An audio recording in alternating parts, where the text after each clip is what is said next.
Gaza का Rafa शहर Israeli सेना और उसके सैन्य वाहनों के लिए एक कब्रिस्तान साबित हुआ है, जिसके अलग अलग इलाकों में मौत आईडीएफ के जवानों का इंतजार कर रही है। रफा के चप्पे चप्पे पर हमास के लड़ाके इजरायली सेना के ऊपर घात लगाकर बैठे हुए हैं और जैसे ही आईडीएफ के जवान और उसके सैन्य वाहन हमास के रेडार पर आते हैं, वैसे ही उनके ऊपर हमास हमला कर देता है और इन हमलों को देखकर ऐसा लगता है कि आईडीएफ के लिए राफा को जीत पाना नामुमकिन सा हो गया है,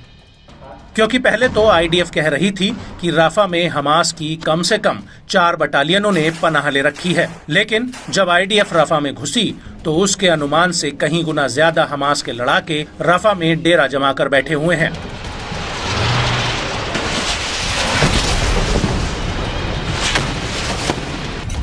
और यही वजह है कि अब राफा के याबना रेफ्यूजी कैंप में हमास के लड़ाकों ने इजरायली सैनिकों पर एक बहुत बड़ा हमला किया है। यह हमला फिलिस्तीनी इस्लामिक जिहाद की सैन्य शाखा अल-कुद्स ब्रिगेड ने किया है।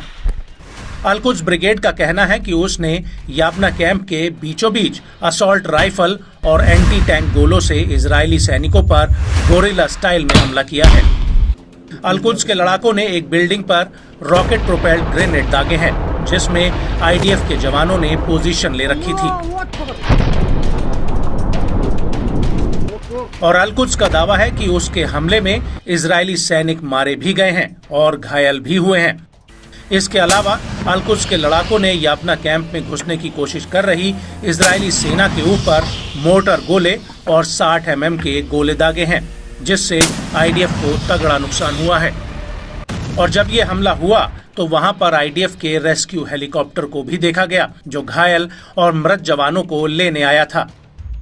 अल-कुद्स ब्रिगेड का कहना है कि उसने नेट्जरीम एक्सिस में भी इजरायली सेना के एक रणनीतिक रूट पर हमला किया है, जो उत्तरी गाजा को गाजा के दूसरे हिस्सों से अलग करता है। यह इलाका इजरायली सेना के लिए सप्लाई का मेन रूट है।